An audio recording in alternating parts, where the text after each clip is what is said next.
What is an underhyped technology in your research portfolio, which you think more people should be talking about, but gets glossed over? It's hard to say because as soon as you say it, it becomes hyped. And so if I've ever been asked this question before, it's too late. But I would say one thing I think is very ripe and is very well understood in a certain sense, but is nevertheless ignored. It's kind of like the previous example I would have chosen was been making genes out of arrays. Arrays were typically used for analytic, quantitating RNAs or something like that. So the original Alphametrix type arrays, but we turned them into gene arrays, and just people weren't using it. It was in nature. It was hidden in plain sight. But anyway, it was somehow underhyped. What I would say is genetic counseling is underhyped. It is clearly competitive with gene therapy in a certain sense. I mean, clearly not for people that are already born, but for people in the future, not even distant future, the next couple of years. We've got a chance of diagnosing them or diagnosing the potential parents and dodging. And this has been in practice since 1985 in Doria Sharim. Perfectly reasonable community response to it, eliminated or greatly reduced all sorts of very, very serious inherited diseases. It's sometimes depending on how it's presented, is dismissed as eugenics. I think it's rarely have I heard Doria Sharim described that way, and rightly so. What they're doing is standard medicine. Whether you cure these kids as soon as they are newborns, or whether you counsel the parents so that the same disease is missing. The problem with eugenics was that it was forced. The government forced it on people. It wasn't that it enabled people to make a choice. Right. It's that it removed the choice from the people. That was what was wrong. And that's the confusion some of that. But I don't think that's the explanation for why this is underhyped.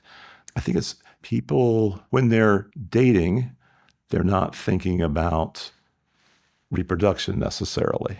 And when they're thinking about reproduction, they're not, they're not necessarily thinking about serious genetic diseases because they're rare. I think it's our difficulty with dealing with rare things. It's like there was great resistance to seatbelts because less than 1% of people died in automobile accidents or even got hurt. Great resistance to stopping smoking. Really, it's hard even for us to imagine how great the resistance was for seatbelts and smoking.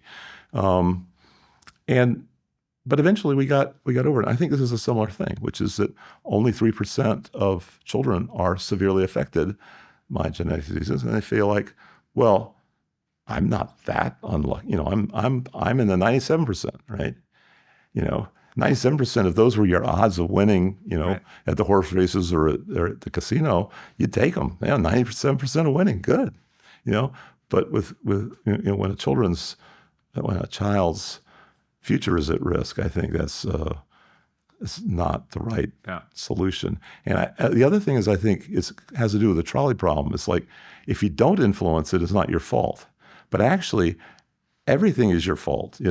Not doing something is a decision, right? And so I think it's like, if I just don't do anything and they come out damaged, well, it's not my fault, but it is, David Reich was talking about how in India, especially because of the long-running history of caste and endogamous coupling, that there have been these small cell populations that have high amounts of recessive diseases. And so there it's especially valuable intervention. I think I know what you're saying and what David is saying, but I think it's a dangerous dichotomy. They'll say that there are lots of, not just India, all over the world. Right. And in fact, we all went through a bottleneck. But that changes the rate from, say, 3% to 6%. But the point is, 3% is still unacceptable. Right. I mean, it's just a tragic loss, not only of the human life directly affected, but the whole family. That's right.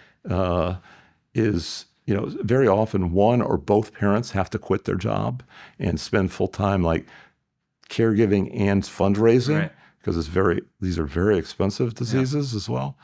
And it's just, we don't need to, we need to be careful not to stigmatize as well. So if a bunch of families get fixed, we shouldn't point a finger at the ones that are unwilling to get fixed, because that's their choice, But I think as word spreads and you see the positive outcomes, I think it will be seen as one of the simplest bits of medicine ever. I mean, it's something. Same as vaccination. Yeah, it's just like it's very inexpensive. In fact, it's less than zero, because you spend $100 per genome, and it'll probably be less soon, and you get the whole thing analyzed, and compare that to millions of dollars that will be lost. Opportunity costs, them not being part of the workforce, the taking care of them, and so forth. So the return on investment is tremendous. It's at least a tenfold return on investment. So it's a no-brainer from a public health standpoint.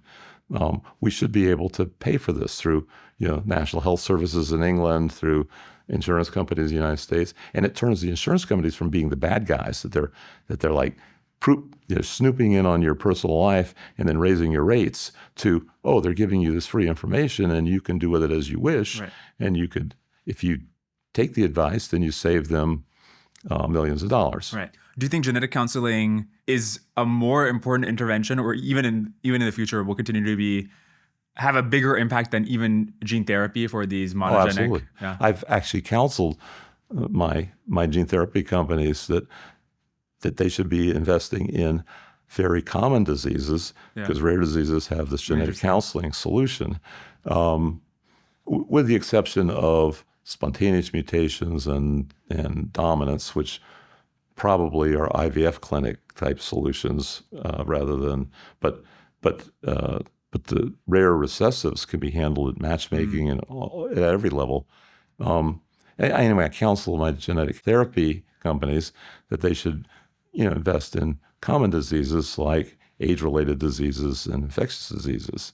And in fact, the COVID vaccine was formulated as a gene therapy, and was, the cost was in the, $20 per dose range, and 6 billion people benefited from it, or 6 billion people took it, and and it was proven over the whole population. So I think that's the more appropriate use of gene therapy. But I think for practical reasons, getting FDA approval and so forth, you might go for the rare diseases, and that's perfectly fine. But I think the cost effectiveness of the sweet spot for gene therapy is for age-related diseases, and the sweet spot for rare diseases is genetic counseling. If you enjoyed this clip, you can watch the full episode here and subscribe for more clips. Thanks.